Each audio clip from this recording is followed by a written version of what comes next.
I will get you. No, you will not.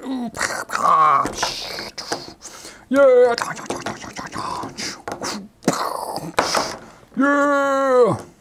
Yeah. Hey, special thanks to Carla and Alex who sent me these classic Ninja Turtles, Leo, and you know, I can't tell if this is Raphael or Michelangelo. I think it's Michelangelo.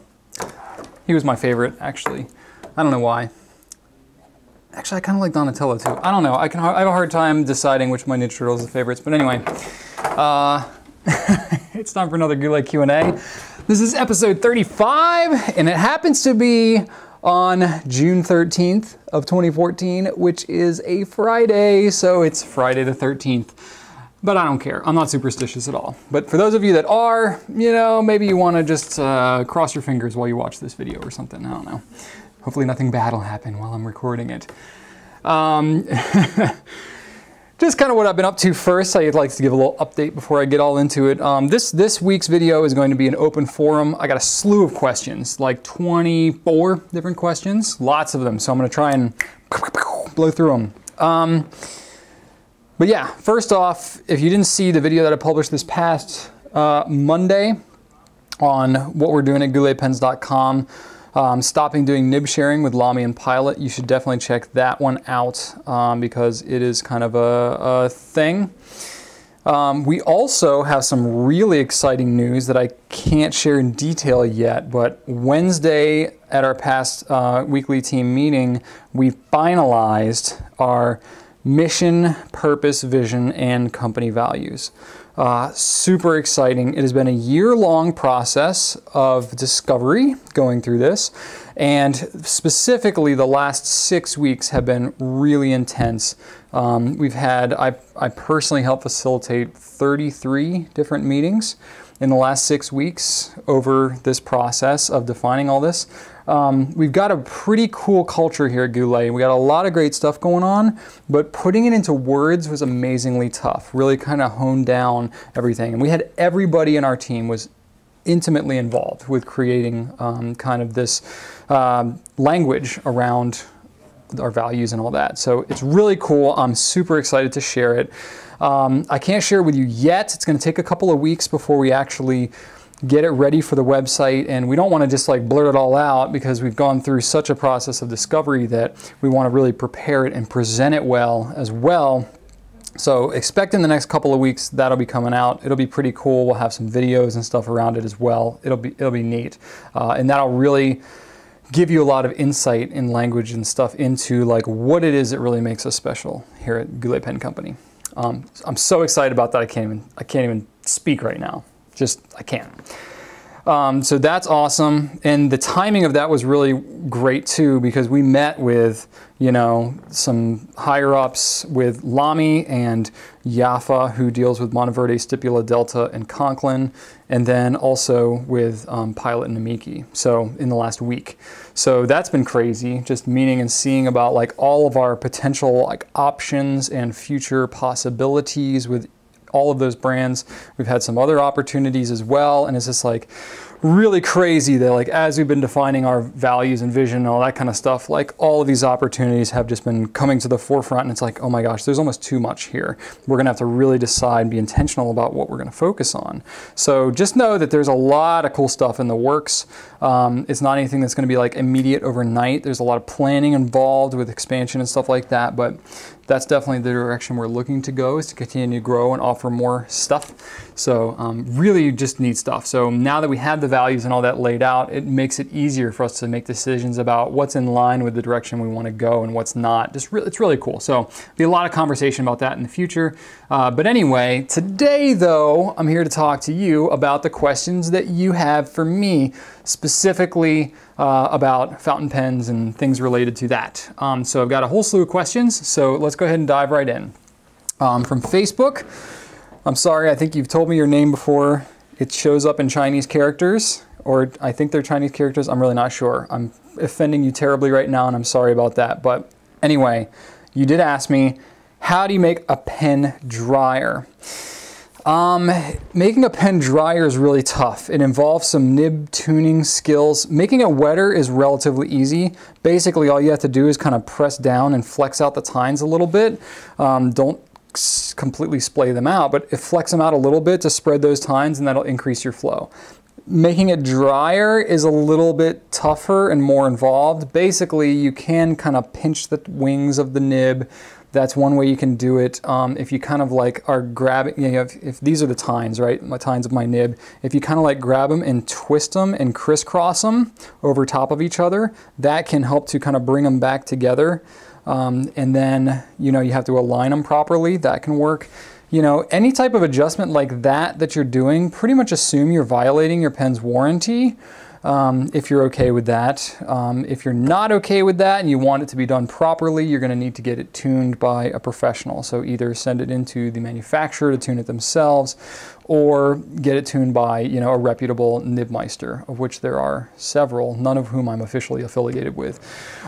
So that is pretty much it. But, you know, you can also try some other things like changing your ink or paper combination if you're able to do that. Pelikan 4001 ink is kind of like notoriously the driest ink around. And there's other kind of random inks throughout the pen community that people are familiar with that write fairly dry. So that might be an option if you're not into actually tuning and tweaking your nib. And then the second questions you had for me was cheesecake or ice cream cake. So a little background here, if you're not familiar, cake or pie is kind of like the end-all question around the Goulet Pen Company here. And I am like firmly in camp cake, right? I'm all about some cake. I got respect for pie. I don't dislike pie. I will eat pie. But to me, there's so many better cakes out there than pies. I'm a cake man. But however, I'm in the slight minority. It's like 60-40 around here for pie over cake. So that's actually one of the questions we ask in our interviews around here. Not that it impacts the hiring decision at all, but it's just a fun thing that gets talked about a lot. So you're asking me kind of on a deeper level, since you know I'm a cake man, cheesecake or ice cream cake, and that's tough because ice cream cake is not something that I get very often. So it's something that I like build up in my head that I really love because I get it so seldom. It's kind of like having stuffed crust pizza. That's another one of those things that I'm like, oh my gosh, I love stuffed crust pizza, because I never get it because no one else ever wants it. You know, and ice cream cake is the same thing. It's like, I'm never gonna go out and buy myself an ice cream cake and eat it. Like, you have to have it in a group. And, you know, not everybody is all about ice cream cake, so it's very rare that I'll get an ice cream cake. So, you know, I do enjoy it, but that said, you know, there are so many great types of cheesecake, like Cheesecake Factory, oh my gosh. I don't eat there often, ever. So again, I guess cheesecake I don't eat as much anymore either, especially since I've, you know, shed a lot of my weight and I'm watching what I eat better. You know, most of the Cheesecake Factory slices are like 12 to 1800 calories per slice. It's insane, but that's why it tastes so good. So anyway, I would have to say cheesecake would probably be my vote, though ice cream cake is pretty awesome too. Now, if they had an ice cream cheesecake, that would be the best, I guess. Or maybe not, I don't know. Maybe that's just making too much of a good thing. Anyway, all right. Patrick D on Facebook, you said, have you ever considered a customer loyalty points program?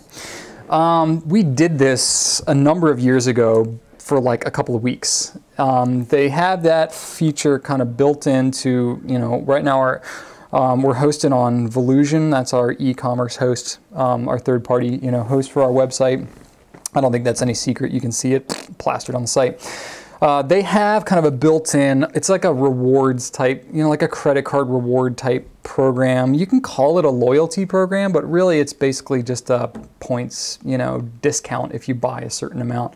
There's some quirks within that, the way that it's built, that I really don't like. So that's why we kind of implemented it and then rolled it off and took it back, because it just wasn't everything that we wanted it to be. And, you know, this is a tough thing, because I personally do not like to do lots of discounts and sales and stuff like that unless it's very intentional. You know, there are definitely some things, like I would much rather add value than discount price, personally. That's just how I view things. So I would much rather, if I wanted to do something exciting and have a promotion, I would rather include a free bottle of ink with the purchase of a pen as opposed to just discounting the price of a pen. You know, and kind of along those lines, calling something a loyalty program and really having it just be points that then give you discounts kind of doesn't really align with the values of the way that we do things around here. So I kind of struggle with that a little bit. Logistically, that's an easy way to do it. You know, it's very easy technologically to implement that kind of program, which is why you see that. But is that really loyalty? Like, really, is it really loyalty? And I don't believe that it is. Simon Sinek, who wrote the book Start With Why, fantastic book if you haven't read it. Really, really good. He's got a TED Talk that's pretty popular too that talks about the golden circle and starting with why. Basically talks about how loyalty is built through people that connect with why you do what you do. A great quote that he has about loyalty specifically says, anyone can sell product by dropping their prices, but it does not breed loyalty. And another good thing that he has kind of around Start With Why and the whole golden circle thing, and I'm recalling this from memory, but he says, people do not buy what you do, they buy why you do it. So that's pretty cool. And you know, that really is kind of true, especially us being in kind of the e-commerce business. You know, you can buy, you know, a lot of the products that we have at various other, you know, places. And why would you buy from Goulet pens? Well, there's a whole lot of reasons, but a lot of it has to do with why we do the way we do things. You know, the great customer service, intentional packaging, videos, just like this one, education, really trying to enhance the whole writing community, influencing our manufacturers and really helping them to understand what it is that you want, you know, interacting with you at the grassroots level so that we can give your feedback to the manufacturers to influence products in their development to get what you want. That stuff is really important, and that stuff doesn't just happen by a discount and a sale by some massive company that is just worried about moving things from here to there.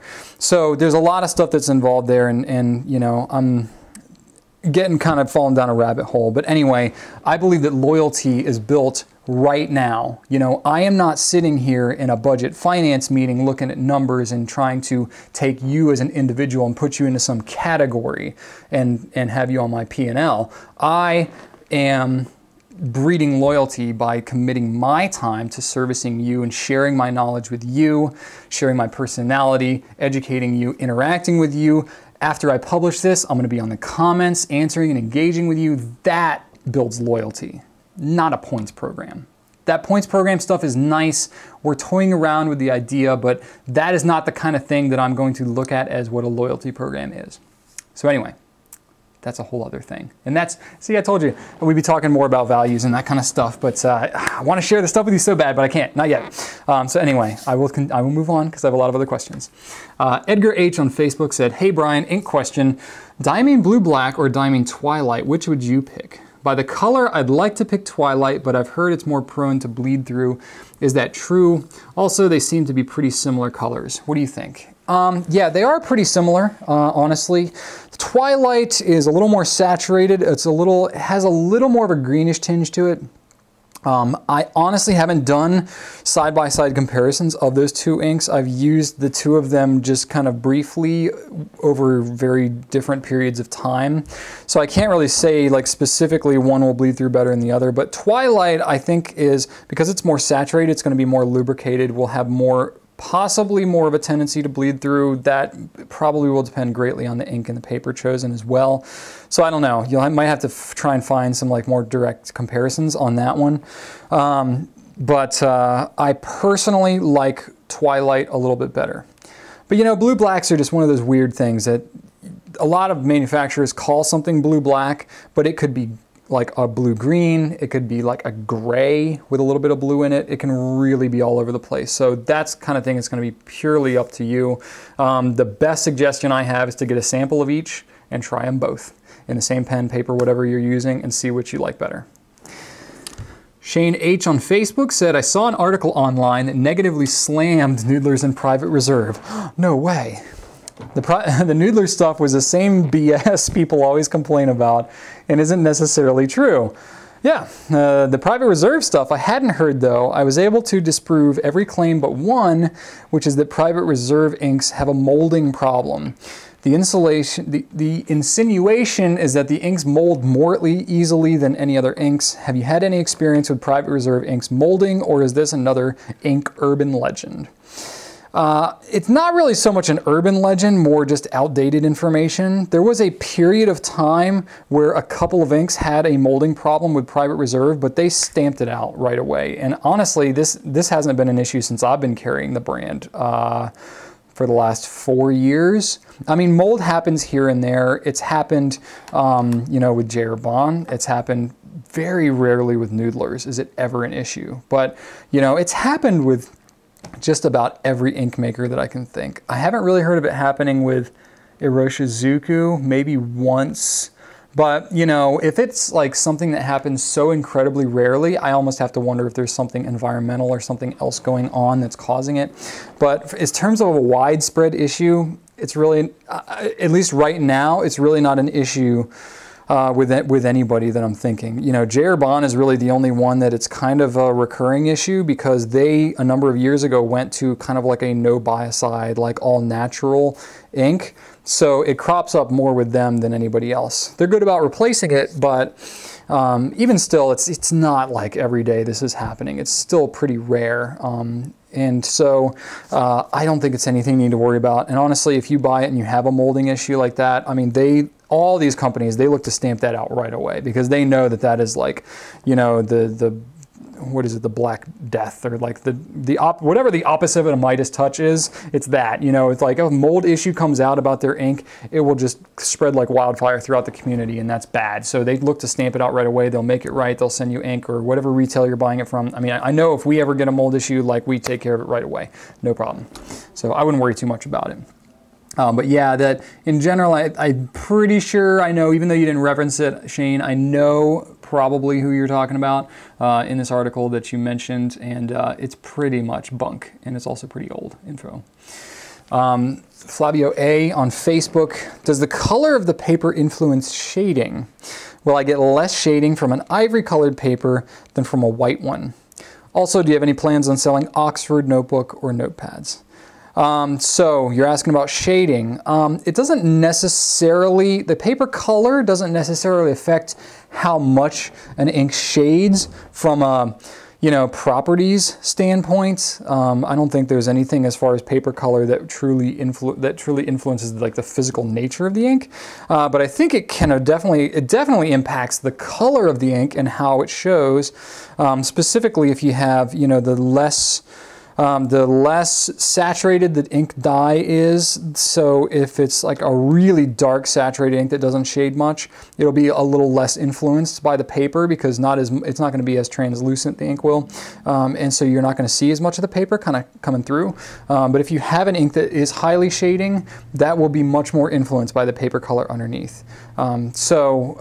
I don't know that it's necessarily just going to shade less, but it may appear to, just based on the ink, the paper color. And if you have an ink that's kind of close to the paper color, or that it's really influenced heavily by the paper color, it can certainly impact the shading. What really impacts the shading is the absorbency of the paper. So if you have a really absorbent paper, it's going to just kill the shading on your ink. That's why people love paper like Clairefontaine, Rhodia, those ink-resistant papers.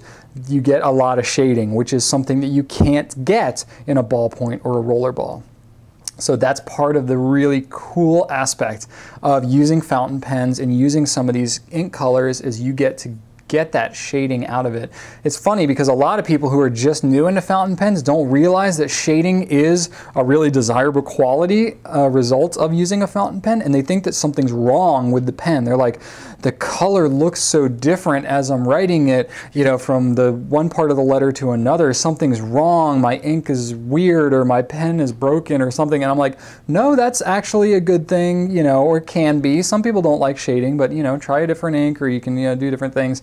Change the paper, stuff like that. But it's like, no, that's how fountain pen ink is, and that's actually a good thing if you just kind of get used to it and stop freaking out. Yeah, so shading definitely. The paper, yeah, personally, if you want to get kind of the truest picture of what an ink is, white paper I like better, but you know, there are some inks that I like better because they look really good on ivory paper. And so that's just how it goes. So that's definitely one way to kind of change your writing experience, just by changing the paper color. Can even the same ink and pen combination, just using a different color paper can really give it a different feel.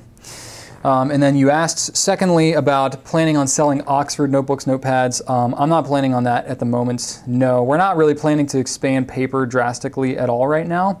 But Oxford, I think I've heard about that a couple times. I want to say that's a company that's in the UK that's really tough to get in the US, but I'm not sure about that. That might be somebody else I'm thinking of. It might be somebody else actually, but I don't know. But anyway, it's on my radar, but it's not anything that's going to happen anytime soon. All right, Bence N on Facebook. Can I use marker pen in my fountain pen? I don't really, marker pen ink in my fountain pen. I don't really know what marker pen ink is. If you have like a refillable marker ink or something like that, it's probably not a good idea. Most markers that I know are solvent based.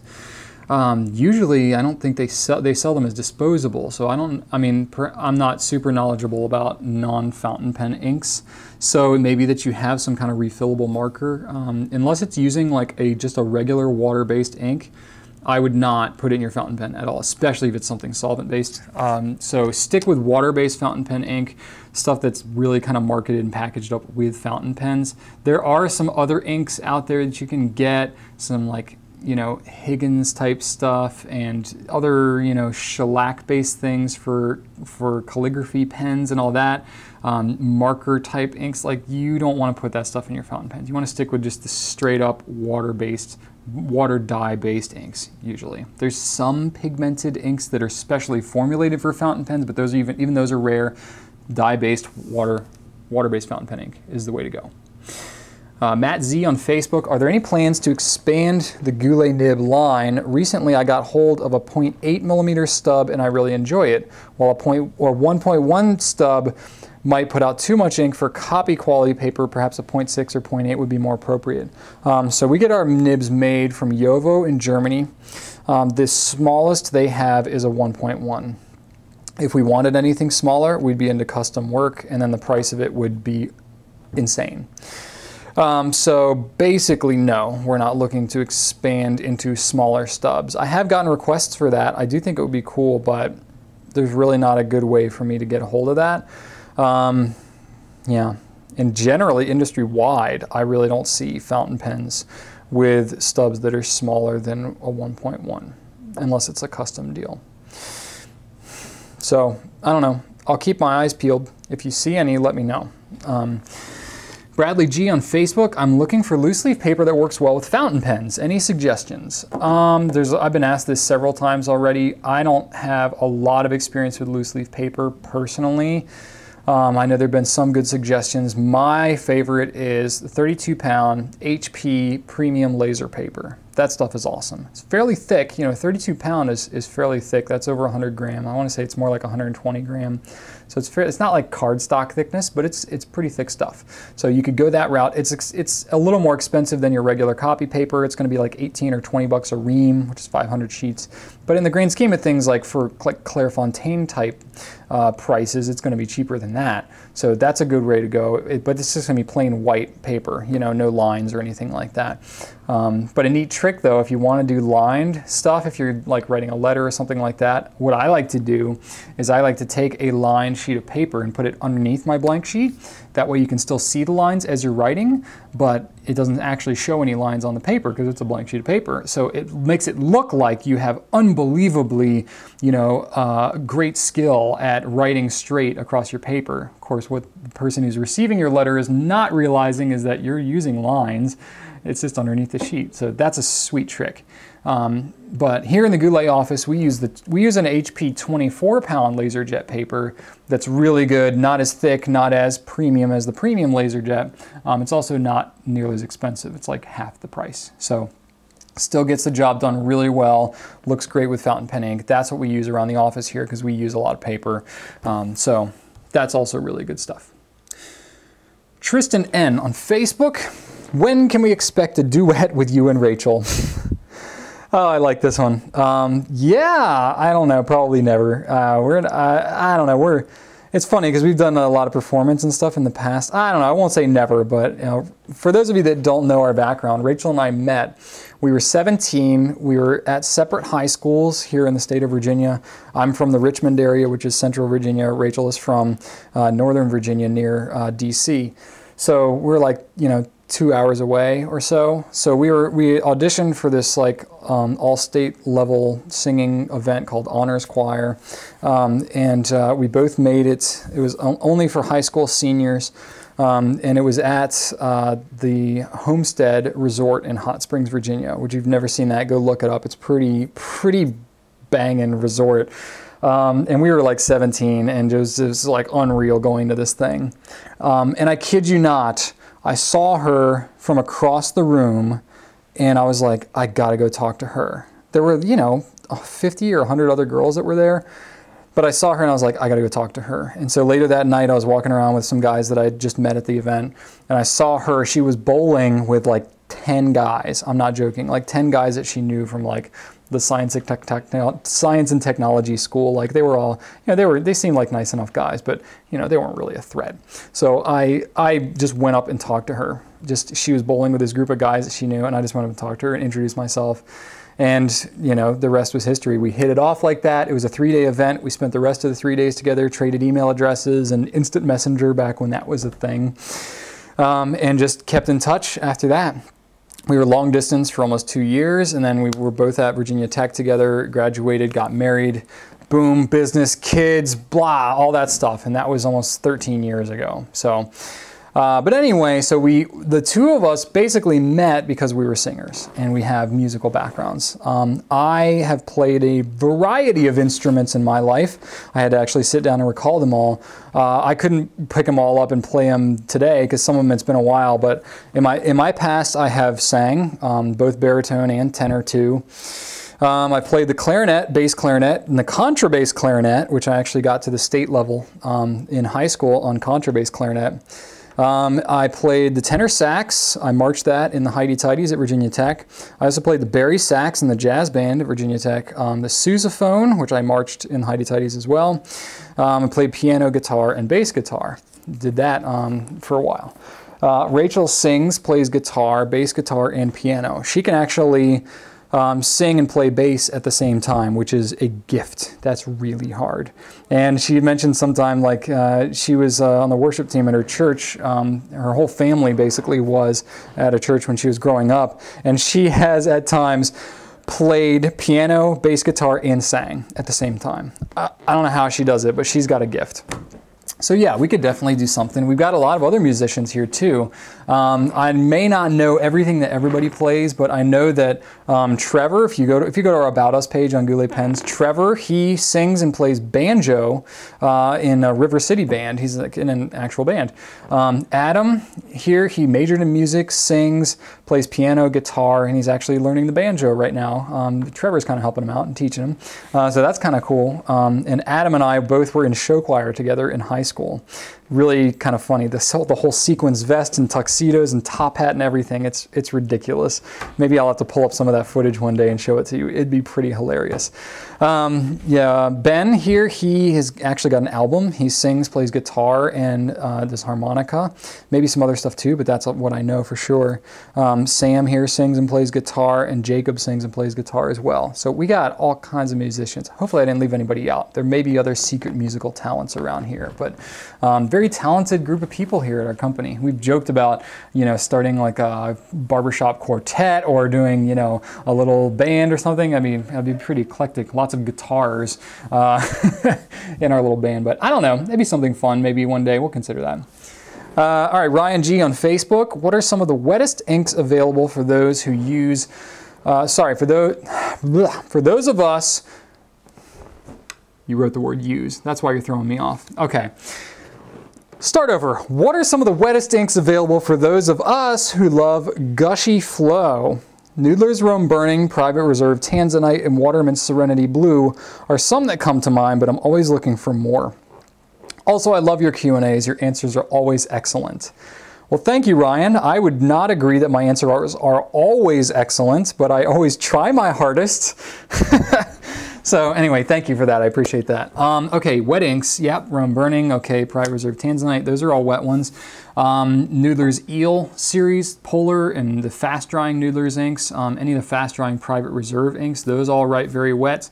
Diatramentis, a lot of theirs are very wet. Private Reserve Roshizuku gets talked about as being pretty wet too, but their dry time's usually pretty good. So that's one of the cool things about that ink. A lot of the Noodler's ink and Diamine too has a lot of really wet ones. So that should be enough to kind of get you going. But you know, a lot of people have different opinions about what inks are wet and what's not. So, you know, that could be debated for on and forever. Hugo W on Facebook said, have you ever thought of taking in the pen company Faber-Castell? Their pens are one of the best introductory pens with the price of a Lamy All-Star and Safari and the smoothest steel nib out of any company. I actually don't have a lot of experience with Faber-Castell. I know they have kind of two different divisions, you know, kind of like you have like Pilot and Namiki, you know, like the super high-end stuff. They have Faber-Castell and then Graf von Faber-Castell, which is like their higher end line. They do their pen of the year stuff, and you get into the $500 up into the thousands for the Graf von Faber-Castell. Faber-Castell itself, they actually do have some pretty cool stuff, and funny enough, we've actually recently reached out to them. Haven't really heard back anything yet, but we're just trying to get a conversation going. They've been around freaking forever. You know, like since the late 1700s. Crazy old stuff. And it's a family company still, I believe, to this day. Which is really kind of neat. So I don't know, they got a cool history, and I haven't really heard that much stuff about them. Every now and then we'll get questions about them and all that, but you know, I am interested in learning more about them. So if you have experience with some of the Faber-Castell stuff, I'd love to hear it. Just post in the comments. I would love that kind of feedback. Or you can email gouletqa@gouletpens.com. Kiri H on Facebook. Does Banded Apple have any plans for making A5 size notebooks? Had an excellent experience using their TN size, but always find myself wanting more horizontal space. Yeah, that's like kind of their thing, is they make these kind of skinny, tall and skinny things, kind of like the Midori type stuff. I don't believe they're planning on making like standard A5 size stuff. It seems like they have kind of their own size structure that they're using, not really the standard stuff. So I've seen them prototyping some other sizes, but nothing a conventional like regular A5 size. So I don't think that they're going to move in that direction, but it's something I can always, you know, throw their way, see if they're interested in. Sarah S. on Facebook, I want to start restoring vintage fountain pens. Do you know of any people who would let me glean knowledge from them? Oh boy, this is really not my area of expertise at all. I debated about not even answering this question, but you know, I wanted to try and help you as much as possible. However, I don't even have a great resource for you to find out about that stuff. I thought there was like a vintage pen repair subforum on Fountain Pen Network or anything, but I was poking around on there and I couldn't even find anything specific on that. So this is something where I'm going to, again, reach out to all of you and say, please give me some of this information. Help Sarah out here. Post in the comments, let her know whatever stuff that she can do to learn more about restoring vintage fountain pens. If you have the ability to get to any pen show that's near you, usually that's where you're going to find a lot of pen restorers and vintage people. Once you get plugged into that community, you're golden. Actually, a good resource might be to check out andersonpens.net. Brian and Lisa Anderson, they're great people. They really are into the vintage stuff. That's kind of how they got into the pens, and that's actually how they met and got married too at a pen show. So they're really plugged into the pen show scene and a lot of the vintage stuff. So check out their site. Technically, they like sell a lot of the same things we do. They're a competitor, I guess, but they're nice people and they're really knowledgeable about vintage stuff. They would be probably the first resource I can point you to. So andersonpens.net, go check them out if you're interested in vintage stuff. John B. on Facebook, what recommendations might you have for note-taking in an environment without tables? Say it's something like a church service or keynote at a conference. Balancing a notebook, other reference material, and now not choking up too far on a pen has been an issue for me for years. Well, John, you know, I don't end up being in this scenario very often myself. I usually have a table or something like that to write on. One cool kind of thing that I can share with you that I've heard a lot of people use, forgive me as I get out of the frame here, but I've got a, you know, Quo Vadis Habana here. One cool thing about if you have a notebook that, you know, has a really good open binding and can lay really flat is if you want to write, you can actually fold the cover back onto itself to give yourself kind of a firmer place to hold, and then it's only half the size. You don't have to worry about it, you know, kind of flopping around and doing that. Fold it back onto itself, and you can then take notes like that. That's a cool trick that I've heard about that I know a lot of people use specifically with notebooks that are really good at laying flat. If you have a really kind of a hardbound thing, like I've got a, you know, a white lines, for example, you know, this is like a really hardbound thing. That might be a little tougher, but actually that one's not too bad. It's not, you're gonna get a lot more of this kind of action, this thing, as opposed to, you know, more of the true lay flat. You get kind of this like big, blah, but you know, it's still same concept. That one kind of works. So yeah, just play around with that and see if that helps you out. As far as like balancing other materials, I don't know, maybe there's like certain, maybe there's some other resources out there that would be better for that. I really don't do that kind of stuff, like, you know, selling like accessories or other kind of bags and stuff like that that might be good. I really don't know. So maybe somebody else, I know I'm asking for a lot of information from our viewership here, but maybe you guys know of some stuff that could help John out here. And then as far as not choking up too far on a pen, I don't know, just don't choke up so far. I don't really know what to say to that other than, you know, try grabbing closer to it. You know, maybe you have an aversion to grabbing closer because, you know, with fountain pens, if you grab too close, you can actually touch the nib and get ink on your fingers. So maybe that's part of it. You know, you didn't even say specifically you're using fountain pens, so maybe that's not even your situation. But I don't know. I would probably need more information about exactly what your deal is there. But, you know, just try grabbing a little bit closer and seeing if it helps. Mike H on Facebook. I use the Clairefontaine 1951 series and I love the look and the paper, but the ink takes forever to dry. Is there a good notebook that has just as smooth a paper with a little more absorbent paper? Generally, the slicker the paper is, the more heavily it's sized or coated, and it's going to be smooth but take longer to dry. If you have more absorbent paper, it's usually not quite as smooth. That's generally the trade-off. However, some paper that I've used that is pretty good in that respect, Apica has both their like regular line of paper and their premium paper. The premium paper is a little bit closer to kind of Clairefontaine level stuff. And you're talking about the Clairefontaine 1951 series. That's the same paper that's used in all Clairefontaine products. At least all the notebooks and stuff that I have in the US here. Maybe they have some other types of stuff that uses different paper, but everything in the US is the same. Apica is a good one to check out. Lloydstrom is another one. Their paper is not quite as smooth, but it is more absorbent and will dry faster for sure. So check those ones out. And they have some cool formats too. Yumi H on Facebook. I've been writing with Bulletproof Black in a Pilot Metropolitan Extra Fine, which I put a question mark next to that because there is no Pilot Metropolitan Extra Fine. But anyway, which has been all right. A bit scratchy, but I chalked that up to the extremely fine nib. I recently got the 54th Massachusetts samplers from you, and I was blown away by how much it changed the writing characteristics. The pen felt significantly smoother and laid down a thicker, more consistent line. Is this due to the wetness of the inks? Would I get a better result with the Noodler's Black in a fine nib instead? All right, well, I'm confused because an extra fine is not available in the Pilot Metropolitan.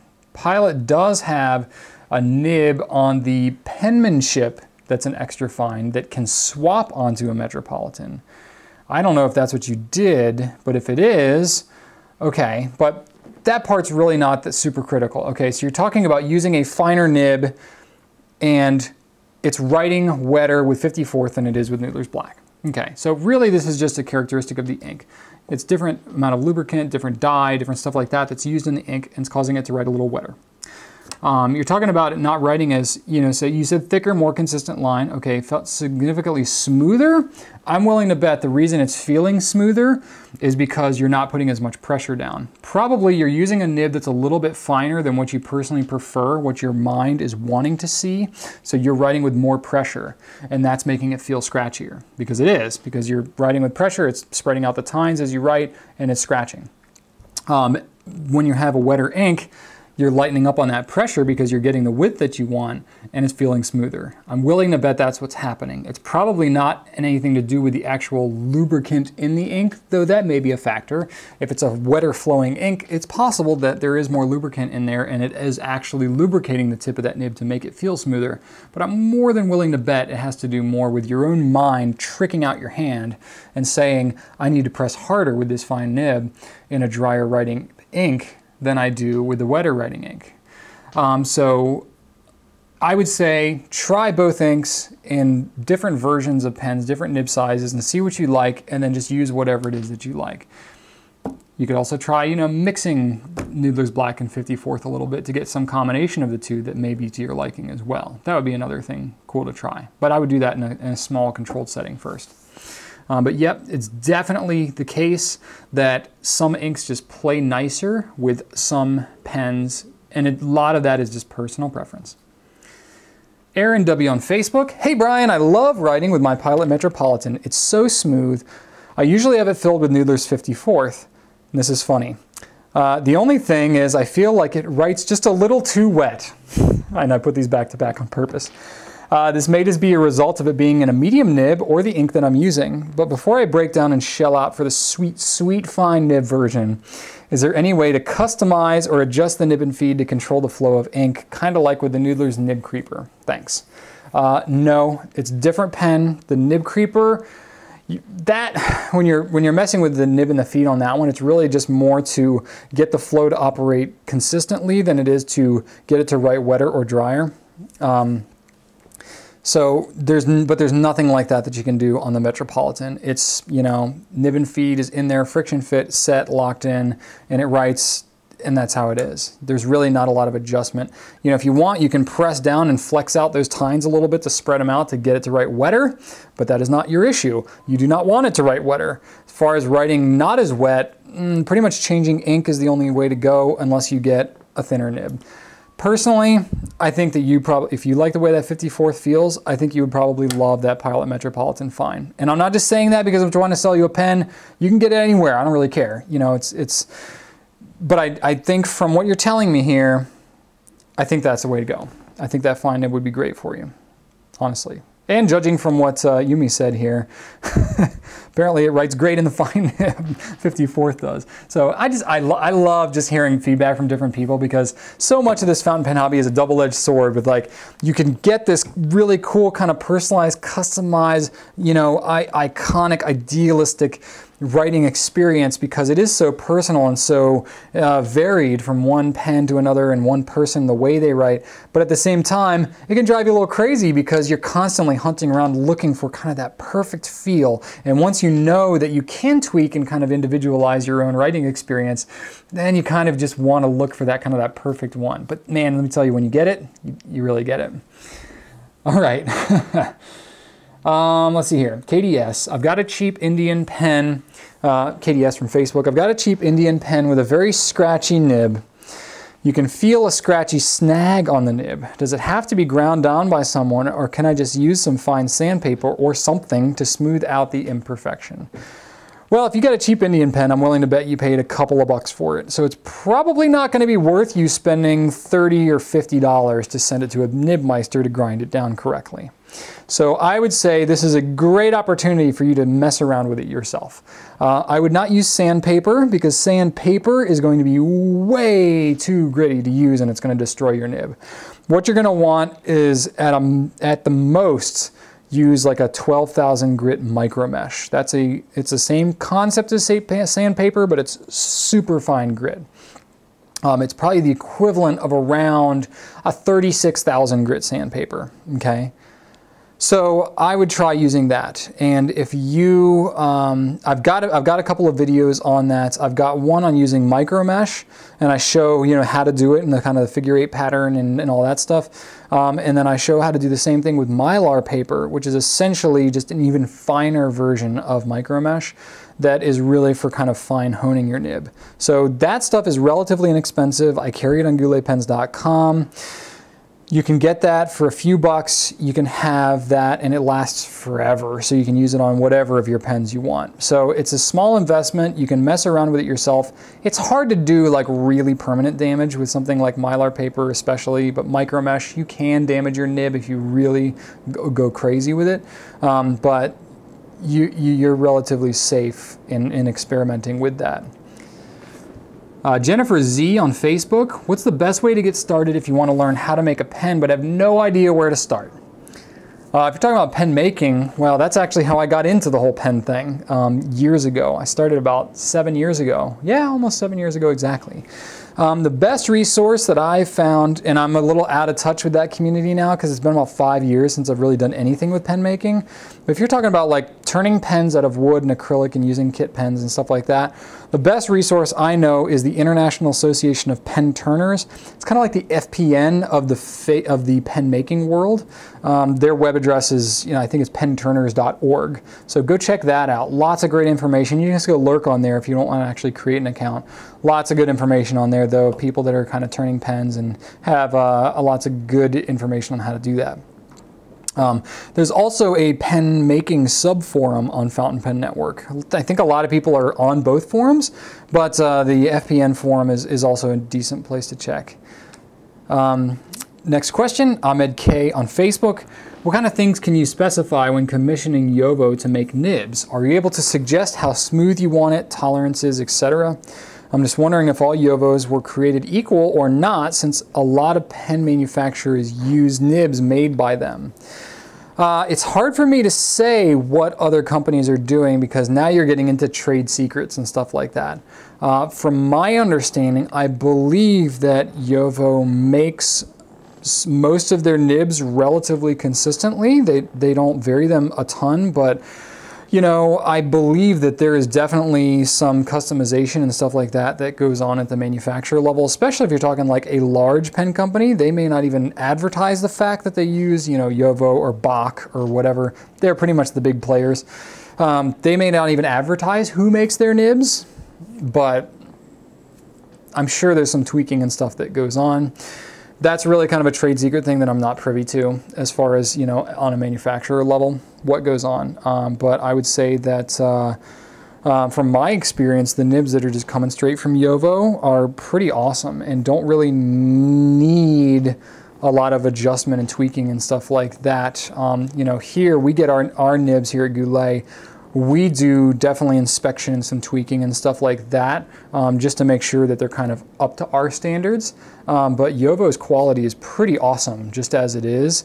But however, we're dealing with just plain nibs. When you talk about nibs and feeds together and adapting them for different pens and stuff like that, that's a whole other thing. So that definitely would require more tweaking and stuff like that at that level. Matthew P on Facebook, on my TWSBI 580, the feed broke and the ink bleeds out where your fingers are supposed to go. Whoops. I believe the only way to fix it is to replace it, but could I replace that part, the whole nib or feed construction, or the whole pen? You can't just replace the part because they don't sell that separately. I would maybe reach out to, depending on the circumstances of how it happened, if you dropped it or if you did something to it. I don't know if TWSBI will cover that, but they're pretty good at dealing with, warranty type issues. You can email TWSBI Inc., that's TWSBINC @gmail.com, and talk to Philip Wang. He deals with that stuff. He's a great guy, really supportive.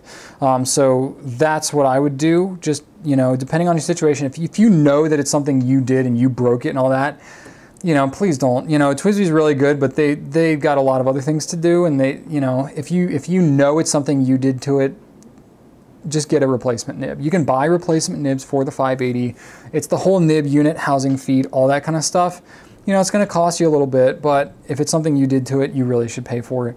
If it's something that just happened or the pen was always like that or whatever, and it's really a warranty issue, then go ahead and reach out to TWSBI for it. But that's the step you're going to need to do. But you don't need to buy a whole new pen, unless it's a rose gold, because they don't sell those nibs separately. But if it's a regular one, then you're good to go.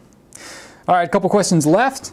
Reilly I on Facebook, do you plan in the future to carry pens such as the Pelikan M200, 205, 215?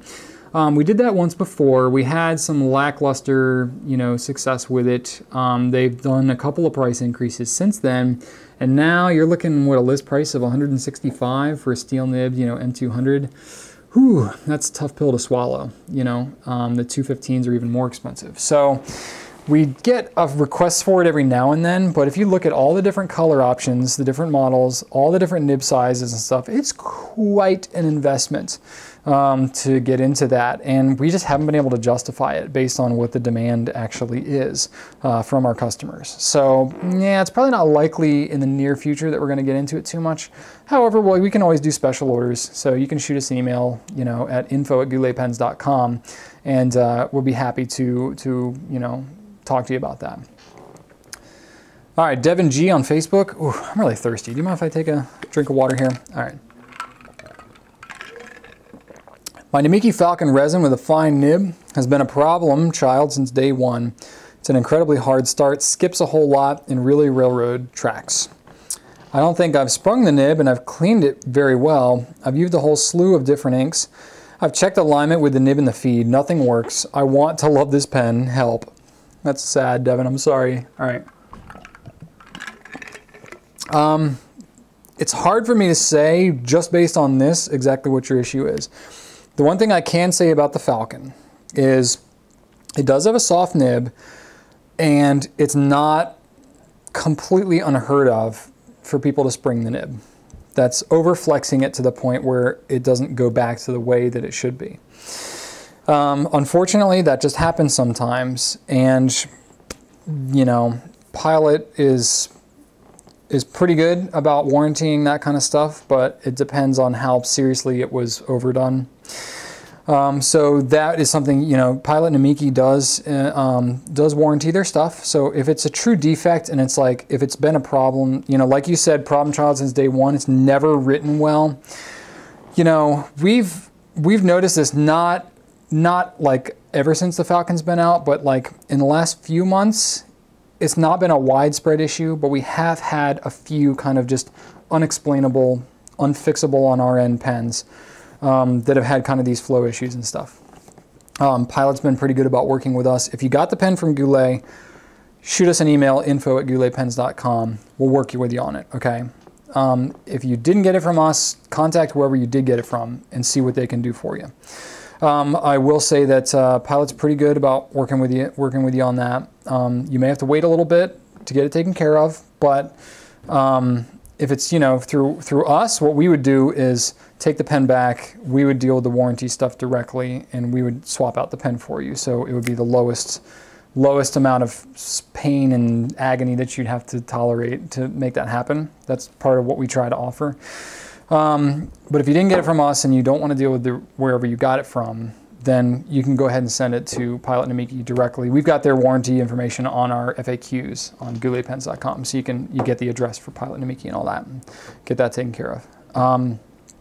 But yeah, it does happen. It's not like all the time, but the Falcon, honestly, sometimes it's just I don't want to blame you, but it's a hard pen to get used to for some people, and some people just never get it in terms of like flexing it out and stuff like that. And sometimes that's okay. Usually we'll go through 2 or 3 pens before we'll come to that determination. But you know, we've used the Falcon a lot. Drew, especially here at Goulet, loves the Falcon, uses it a bunch. And we'll usually work to try to make that stuff. We don't do like nib meistering, nib tuning stuff here. We're pretty good at like using pens and diagnosing whether it's kind of a normal issue or not. You know, that's kind of where we stand on that. Last question, Junee L on Facebook said, what's the difference in pen materials, resin versus celluloid versus ebonite? Is it all just aesthetically different, or is there any other properties that set them apart? Yeah, there are definitely properties that set them apart. Aesthetics is a big factor. The smell, too, is another big factor that you can't really tell. And the touch. They all feel a little bit different. Boy, I can really hear it raining. It's like really coming down right now. I hope I left my windows up. I can't remember if I cracked them or not. I'm pretty sure they're all up. I guess I'll find out in a minute. But I'm almost at the end here. It's been raining for a while. I guess I'll find out if my car's all wet. Anyway, Junee L, you said, okay, the resin, celluloid, ebonite. All right, so resin is acrylic. It's basically plastic, okay? Call it as many things as you want. You can call it precious resin. It's plastic, okay? I mean, there's a lot of different types of resins out there, a lot of different types of, you know, stuff. Basically, you've got your injection molded plastics, which is what, you know, most of your ballpoint pens and your less expensive pens will be. And then you've got cast resins, cast acrylics and stuff. Those are going to be a little bit higher quality. The way that you go about manufacturing those is different. In injection molding, you've got a much higher setup cost in terms of your machinery and stuff that's got to be done. So you got to do huge volumes of those pens to make up for it, which usually drives the price down. So usually your less expensive pens will be in injection molded plastic. Your higher end stuff, more expensive, limited batches, all that will usually be a cast resin. And if you think about, you know, the types of pens that are cast resin, Monteverde has a bunch, Edison does everything in cast resin. So if you think about like those deep swirl kind of pearlescent stuff with the different striations and all that, that's all cast. So it's different materials that are kind of mixed together, cast into huge sheets, cut down, and then turned one by one on a lathe. That's the same kind of stuff that I was doing back when I was making pens, is I would buy those rods and I would turn them down by hand and make those pens. So really cool stuff. It's attractive, it's very durable, ink resistant, it'll resist staining, you know, really well. Feels really smooth, you can polish it to a really high sheen. Looks great, and it's less expensive than celluloid and ebonite, so it's a slightly more affordable kind of version to make a pen out of. And it's just, you know, you see a lot of pens made out of it. It's also a relatively newer type of material than the other two. Celluloid is a little bit older, so it was a newer material. It was kind of one of the early versions of the plastics that came out within the earlier 1900s. Back then you had, you know, a lot of ebonite and stuff like that. Ebonite's older, I believe. I hope I'm speaking right here. I'm not huge like into vintage and pen history and stuff like that, but I believe that celluloid came after ebonite, and celluloid was kind of one of the early plastic derivatives. And so it is flammable. It takes a long time to cure. You can do some really cool things with the designs. It's a harder material to work with. It can be more brittle, so it's harder to turn, it can chip and it can flake off and stuff like that. So it's a little bit more difficult of a material to work with. So because it takes so much longer to cure, it's expensive, it's very hazardous to make, to work with. The gases that come off of this stuff are noxious and not good. But however, once it's fully cured, it's fine. It has a distinct smell to it that some people really like, you know, after it's cured. Few people use celluloid today, but usually it's in higher end stuff. So that's where that's coming from. And you can really polish it smooth. So as smooth as the acrylic resins feel, the celluloid just feels even smoother because it's a tighter cell form than the plastic, so it can really be smooth feeling. It's kind of cool. Ebonite is basically hard rubber. So ebonite has its own kind of distinct smell. It smells, you know, kind of like burnt rubber a little bit. The neatest properties about ebonite is that it is porous, so it actually kind of wicks away some of the oils and the sweat out of your hand as you're writing. So even though it can be smooth, it doesn't have to be smooth, but it can be smooth, it actually gives you a really firm grip as you're writing because it doesn't get all slick and oily like the other two can. That's really where it comes from. And the designs, I mean, you don't get any translucency with ebonite. It is an opaque material. But it's got some very distinctive kind of looks and swirls and ribbons and stuff like that you can get. Usually a black swirl with some kind of color is kind of what you get with ebonite. Ebonite is more expensive to produce. It's harder to come by these days because it's such a specialized material. You know, they use it for making like pipe stems and stuff like that. But aside from that, not a ton of uses for ebonite. So, you know, it's harder to come by. All right, that's, well, that gets us through another Q&A. Next week, we're going to be doing another theme. So we had open forum this week. And then next week is going to be based on a brand, Platinum. So we've already done several brands like Pilot Namiki, we've done Lamy, Monteverde. This one we're going to do platinum. So platinum has a variety of different types of pens. They range in everything from the preppy, which is a couple of bucks, all the way up through high-end Urushi Makie type stuff that get into the thousands of dollars. Really gorgeous stuff. So they're a Japanese company. They've got a neat history. They've got kind of a wide range of different products they carry in the pen side of things. And then on the ink side, they've got kind of a standard line of inks. They've got these mix-free inks they came out with. They've got pigmented inks. So it should be a pretty good mix of things to give you topics for questions. So if you have questions, you can get them to me in a lot of different ways. You can, hashtag GouletQA on Twitter. You can email gouletqa@gouletpens.com. You can leave a comment on YouTube or on Ink Nouveau under this video, and I will pick it up and put it in there. And then you can also leave it on Facebook when we post and solicit for questions on it in a few days here early next week.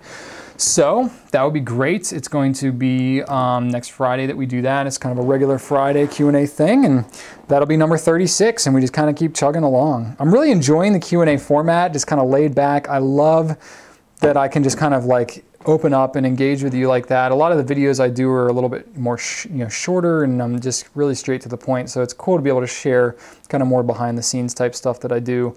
That's really neat. So I'm really digging it. And I plan to keep on doing Q&A for a while. So that's great. I hope you enjoy this video. If you've got any other questions, feel free to email info@gouletpens.com. Happy to answer any general pen related stuff that you have. I got a great team here that answers those questions all day long. And you can watch other videos, subscribe to my YouTube channel. That way you can see other videos that I do, pushing like 450 or something like that. I've actually done more like 550, closer to 600 if you count like all the old live broadcasts I used to do and all that stuff. But in terms of what's actually on YouTube, it's getting around 450. So that's kind of cool. It's a neat little library there. So I hope you have a great week, great weekend. I appreciate you watching this. Thanks to everybody who asked questions. And as always, right on.